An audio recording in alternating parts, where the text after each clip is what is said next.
राज्यातील शेतकऱ्यांसाठी आजच्या दिवसभराच्या महत्त्वाच्या सकाळच्या झटपट आणि ठळक बातम्या। राज्याचे नवीन गृहनिर्माण धोरण जाहीर झाले। राज्य मंत्रिमंडळाने घेतले 8 महत्त्वाचे निर्णय। अजित पवारांच्या पक्षात माटका किंगचा जाहीर प्रवेश। अशोक चव्हाणांकडून उपमुख्यमंत्र्यांना क्लीन चिट। भुजबळांची मंत्रिमंडळामध्ये एंट्री झाली तर नाशिकच्या पालकमंत्रीपदासाठी चुरस वाढली। माणिकराव कोकाटे म्हणाले, कर्जमुक्ती द्या अन्यथा मंत्र्यांचा रस्त्यावर फिरू देणार नाही। रविकांत तुपकर। देवळा येथील कर्जमुक्ती यालगार मेळाव्यातून शेतकरी नेते रविकांत तुपकरांना सरकार विरोधामध्ये रणशिंग फुंकले। यालगार मेळाव्यातून राज्यव्यापी कर्जमुक्ती आंदोलनाची मशाल पेटली। विधानसभा निवडणुकीच्या दरम्यान शेतकऱ्यांना कर्जमुक्तीचे आश्वासन खोटे देणाऱ्या राज्यातील महायुती सरकार विरोधामध्ये क्रांतिकारी शेतकरी संघटनेच्या वतीने राज्यव्यापी आंदोलन छेडले जाणार आहे। याच अनुषंगाने राज्यामध्ये विविध जिल्ह्यातील कर्जमुक्ती यालगार मेळाव्याचं आयोजन करण्यात येत आहे। शनिवारी 17 मे रोजी अंबाजोगाई तालुक्यातील मांजरा बेल्ट पट्ट्यातील देवळा येथील आयोजित कर्जमुक्ती यालगार मेळाव्यामध्ये क्रांतिकारी शेतकरी संघटनेचे संस्थापक अध्यक्ष माजी राज्यमंत्री शेतकरी नेते रविकांत तुपकर यांनी राज्य सरकारविरोधामध्ये शेतकऱ्यांना सरसकट कर्जमुक्ती मिळवण्यासाठी मशाल पेटवून राज्यव्यापी आंदोलनाचे रणशिंग फुंकले आहे। 26 मे रोजी कर्जमुक्ती अर्ज दाखल करण्याचा दुसरा टप्पा राबवण्याचा निर्णय। 20 लाख अर्ज सादर करून शेतकरी करणार रेकॉर्ड ब्रेक। कर्जमाफीपासून वंचित 248 शेतकऱ्यांना घेतली उच्च न्यायालयामध्ये धाव। न्यायालयाचा शासनाला 12 जूनपर्यंत उत्तर देण्याचा आदेश।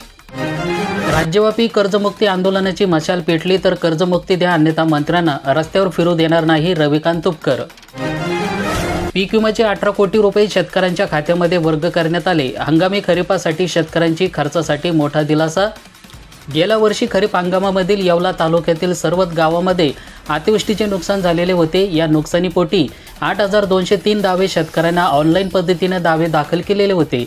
दावे निकाली निघाले असून पीक विमा योजनेमधील 17,37,56,000 रुपये येवला तालुक्यातील शेतकऱ्यांना खात्यामध्ये जमा झालेले आहेत।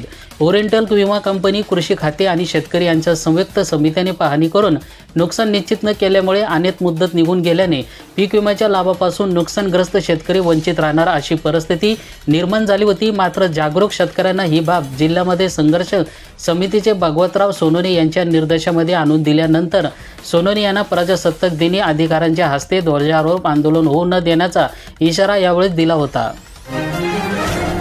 शेतकऱ्यांच्या प्रश्नाकडे अजित पवार आणि माणिकराव कोकाटे यांचं दुर्लक्ष। कारण गायकवाड मुख्यमंत्र्यांना लक्ष देण्याची केली मागणी। बाजारभाव पाहून कांद्याची विक्री शक्य। शासनातर्फे कांदा चाळीसाठी 87,500 रुपयाचं अनुदान। मास्क लावण्याची तयारी ठेवा, कोरोना डोको काढतंय। मुंबईमध्ये कोरोना रुग्णांची संख्या वाढली, एकाचा मृत्यू। शेतकऱ्यांना सिबिल मागितल्यास कारवाई। कृषी कर्जावरून मुख्यमंत्र्यांना बँकांना तंबी दिली। शेतकऱ्यांना कृषी कर्जाचा पुरवठा झाला नाही तर त्याचा दुष्परिणाम अर्थव्यवस्थेबरोबर शेतकरी आत्महत्येमध्ये होत असतो। या तारखेला तारीख जाहीर होणार। पीएम किसान आणि नमो शेतकरी योजनेचा हप्ता 2 हप्ते एकत्र मिळणार। या तारखेला तारीख जाहीर होणार आहे तर पीएम किसानच्या आणि नमो शेतकरी योजनेचा हप्ता 2 हप्ते एकत्र मिळणार आहेत। शेतकऱ्यांना मोठा दिलासा मिळणार आहे। आता मोठी बातमी आली। छगन भुजबळांची महायुती सरकारमध्ये घरवापसी झाली। सकाळी 10 वाजता मंत्रिपदाची शपथविधी घेतली। 6 लाख शेतकऱ्यांना 248 शेतकरी थेट कोर्टामध्ये भिडणार। सरकारशी कर्जमाफीसाठी मोठा संघर्ष निर्माण झाला। राज्यातील लाखो शेतकऱ्यांसाठी कर्जमाफी एक मोठा आशेचा किरण असतो, पण अनेक वेळा शासन उदासीन धोरणामुळे ही आशा निराशेमध्ये बदलतात। सध्या महाराष्ट्रातील सुमारे 6.5 लाख शेतकरी शासनाच्या कर्जमाफी योजनेपासून वंचित आहेत। अजित पवार, तुम्ही विजयसिंह पंडित यांना आमदार केलं, आता मी विकासरूपी बळ देण्याचं काम करणार। उपमुख्यमंत्री अजित पवार। अवकाळीचा मुक्काम वाढला। अंदमानमध्ये मान्सूनचं आगमन झालं तर राज्यात या जिल्ह्यातील वेगांच्या वाऱ्यासह अवकाळी बरसणार। आनंदाची बातमी आली। राज्यातील घरकुल योजनेचा लाभ मिळवण्यासाठी पुढील 15 दिवस 5 ब्रश वाळू मोफत मिळणार। मराठवाड्यातील वादळी वाऱ्यासह पाऊस, वीज पडून 22 जनावरे ठार झाले। भोकरदन इथे वीज कोसळून 2 तर लातूर जिल्ह्यातील 19 जनावरांचा मृत्यूचा समावेश। छगन भुजबळ पुन्हा मंत्रिमंडळामध्ये आज शपथविधी झाली तर धनंजय मुंडेंच्या जंगी सानी अन्न नागरी पुरवठा खाते मिळण्याची शक्यता। शेतकऱ्यांना सिबिलची अट न लावता कर्ज वाटप करा, तसे न करणाऱ्या बँकावर यापूर्वी FIR देखील दाखल केले होते, हे लक्षात ठेवा, असा सजडदम मुख्यमंत्री देवेंद्र फडणवीस यांनी सोमवारी बँकांना दिलेला आहे. 2025-26 मध्ये 44.46 लाख कोटी रुपयांचा कर्ज पाठपुरावा आराखड्यामध्ये मुख्यमंत्र्यांना अध्यक्षतेखालील राज्यस्तरीय बँकर समितीनं बैठकीमध्ये मंजूर करण्यात आलेली आहे. जिल्ह्यातील निम्म्याहून अधिक शेतकऱ्यांकडे नाही फार्मर ID. सर्वाधिक जुन्नर तालुक्यातील 79%, सर्वात कमी नोंद मुळशी तालुक्यातील. जिल्ह्यातील निम्म्याहून आर्थिक शेतकऱ्यांना अद्याप फार्मर ID काढलेला नाही. यामध्ये सर्वाधिक जुन्नर तालुक्यातील 79% शेतकऱ्यांची नोंद झाली आहे.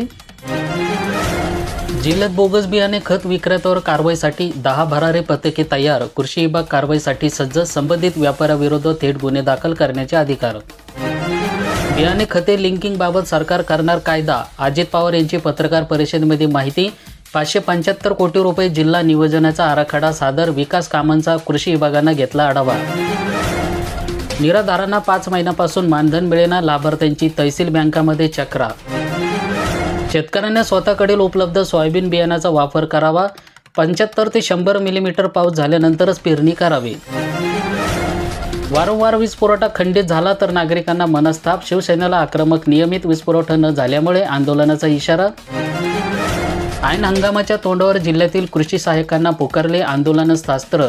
125 कोटी सहाय्यकांचा सहभाग. आंदोलन कायम ठेवण्याचा निर्धार. हंगामातील कामे खोळंबणार. शेतकरी कंगाल आणि व्यापारी मालामाल. जिल्ह्यातील 33 लाख क्विंटल कापसाची खरेदी. उत्पादकांचा कापूस व्यापाऱ्याकडे गेल्यानंतर कापसाच्या दरात वाढ. वर्धा जिल्ह्यातील पांढऱ्या सोन्याचे दर वाढतील या अपेक्षेने उत्पादक शेतकऱ्यांना कापूस घरातच ठेवला होता.